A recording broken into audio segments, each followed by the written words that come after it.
Hey guys, Dr. Michael Young here. Hope everything is going well in your world. If you're like most of the people probably within viewing distance that are watching this video today, you have some snow. I mean, I know we have a lot of snow here in beautiful downtown Fraser's Bottom, West Virginia, which is where I'm broadcasting from. Let me get my thing on display here. There we go. So, but we can't let that stop us. We are going to keep pushing ahead. This is an important week. This is the week in which you do your midterm examination. I'll send out a video that talks about that in just a moment, maybe. But in the meantime, let's finish up this last topic. Before the midterm exam, we are talking about integration. Regional economic integration. In other words, regional agreements. For us in the United States, biggest one that we might think of is NAFTA, the North America Free Trade Agreement, which most of us have heard of. President Trump pulled us out of that one. And he also pulled us out of some others as well. We're going to talk about regional economic integration. We're going to talk about benefits of regional economic integration. We're going to talk about the levels of integration. But I'm not going to cover the details. As I was going through these slides, there's an awful lot of details of different ones. I'm going to let you guys cover that on your own. I think it's pretty self-explanatory. So I am going to talk about the benefits and costs of these regional integration agreements, these regional trade agreements, right? So let's go ahead and get that started then. What we are going to talk about, levels of economic integration. I'm having a hard time messing with my thing here today. I can't seem to get it lined up. There we go. We have several levels of economic integration, and I've got them listed here, or your textbook lists them here, from the least to the most integrated, meaning, I guess, the aspects they cost, the comprehensiveness. You can have a free trade area. The one that we normally think of here in the United States is NAFTA, North American Free Trade Agreement. And another one that superseded that one is the United States-Mexico-Canada Agreement. Next is a customs union. I'm going to talk about each of these in more detail in just a moment. Next is a common market. The fourth one is an economic union, and the fifth one is a political union. So let's talk about each of these in more detail. First one, Free Trade Area, the North American Free Trade Agreement, the United States-Canada-Mexico Agreement, the European Free Trade Association. These are a couple of the ones that are more enduring. This is the least integrated of all. This is easiest to do, believe it or not. And basically it eliminates all barriers of trade, goods, and services among the member countries, and each country is allowed to determine its own policies regarding non-members. So, yeah, there are different types of trade agreements. The World Trade Organization is a global agreement. So, it covers everybody that's within that particular thing. Free trade agreements like NAFTA and USCMA and EFTA are regional agreements. So basically, it has to do with the countries that are members of that agreement, and then how they treat countries outside of that agreement is up to them. Next one is what's called a customs union. And you know what customs are? Customs are like tariffs or whatever. The policies that a country has regarding imports, specifically imports, but also exports, but more in terms of imports. And so this is like we formed a little country almost. We've formed an area that we have policies that affect not only the countries within here, but also it means how we can trade with countries that are outside of that. So a customs union eliminates trade barriers between the member countries and adopts a common external trade policy. All right? So the EU is one that we normally think of. The European Union the countries within there are allowed to trade freely with other countries, and then the EU sets policies just like the United States might set trade policy with the rest of the world. So that means that individual countries within the EU don't set their own trade policies. All right? Next is a common market. And as it says here, there are no restrictions on immigration. This is inbound migrants. Immigration, outbound migrants. Cross-border flows of capital among member countries. If a country in the EU is actually a common market now.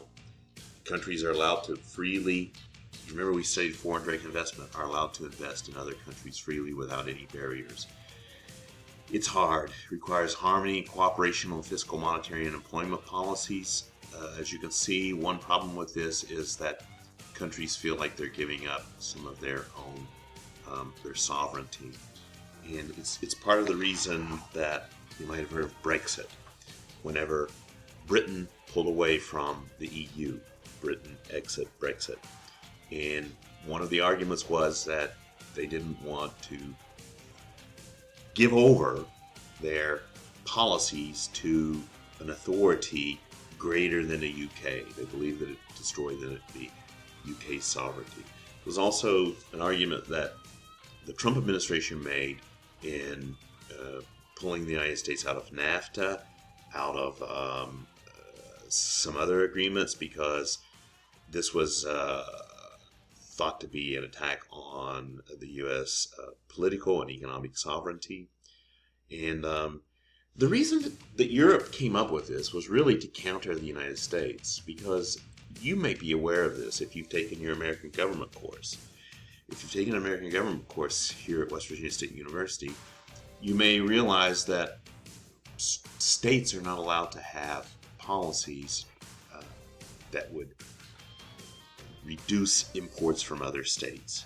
States are not allowed to block trade from coming into the states. Like West Virginia can't say, you know what, we need to improve our economy. We're no longer going to accept anything, shoes made in Ohio, for example, because we want to make them ourselves. No, that's against the law.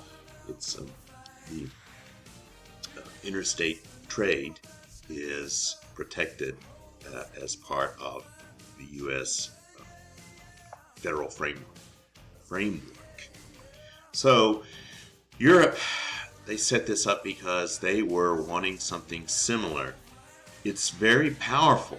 We know that free trade has benefits, and so by the United States, all 50 states uniting and having a common market, then that gives us a level of economic power that other places don't have. And so that's part of the reason that Europe wanted to have the EU. All right? So next is an economic union. Of course, the European Economic Union now is an economic union. I keep referring to the EU in these cases because this is the biggest example. And actually, the EU started off at the lowest level just as a free trade agreement and eventually worked its way out. So the problem with that requires a high degree of integration, coordinating bureaucracy, sacrifice of national sovereignty to the bureaucracy. For anybody in any country that's interested in national sovereignty, that would like to have independence, these agreements are considered to be not good. I'm going to talk about that in just a moment, but it should make sense to you now. Last one is a political union. Central political apparatus coordinates economic, social, and U.S. policy members of the states. EU is headed toward at least a partial political union, and the United States is an even closer example of a political union. For those of you that are historians and have taken history courses or history of the United States, if you're taking them now with Professor Taylor or others, then you realize that the United States is going through a lot of upheavals, and it's still going through upheavals. Politics is always messy. But right now, the United States, at least at this moment, is still an integrated political union, meaning that it hits all of the checks all the boxes in these things that we're talking about. We show that here. The next figure is figure 9.1, which shows these things on a graph. All right. Here we're starting in the middle. This green dot, it's the least level of integration. The free trade area is just an agreement. It's like a contract between countries. Nothing more, nothing less. It just says that, hey, at least in terms of trading, here's what we're going to do. NAFTA is an example of that. That was simply a free trade agreement. As we're moving out, we've got the customs union, we've got the common market, we've got the economic union. This is where the EU is since 2003. It's an economic union. It's not yet a political union. Of course, now with the war between, or what I should say is the invasion of Ukraine by Russia, NATO and other things are going to complicate this. It's a real challenge for the EU to maintain its integration in wartime. Why are countries wanting to get into these trade agreements? If you remember, when we were discussing trade and we talked about comparative advantage, economists can prove through mathematics that free trade increases the total value of goods and services that are available. It increases incomes. It increases output. So people want to take advantage of that. Imagine, if you can for a moment, suppose West Virginia, of 1.7 million people, was its own country. How bad would that be if we didn't have free trade with the other 50 states? It's hard to imagine how much lower our standard of living would be. It's even beyond comprehension. So the reason that Europe wanted to form the EU was they wanted to have something that would compete with the United States. The United States is a powerful political union, which includes all those benefits of comparative advantage that you have between states. All right?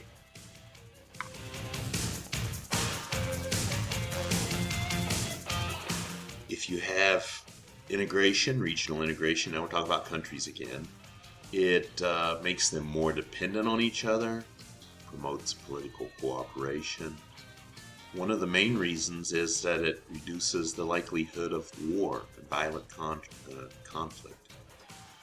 It gives countries greater clout when dealing with other nations. Again, Europe, the EU, was a direct response of what had happened in the United States, the development of the United States being a relatively new country, came onto the scene, 50 different states, but they integrated and formed this union, which is a powerful bloc, right? So EU had in mind that they were going to do something similar. The arguments against regional integration, not everybody gains.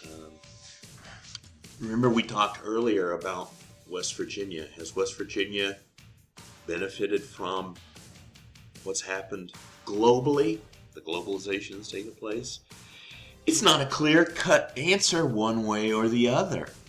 Some people have benefited a lot, and some people haven't benefited very much. In fact, if you guys read Hillbilly Elegy by J.D. Vance, he makes the argument that part of the reason that Trump has been so popular as a force and the Make America Great Again movement has been so popular is that globalization has not helped people that work in factories. It's caused a lot of job loss, especially for low-skilled workers in the United States. So, this is an argument against political integration.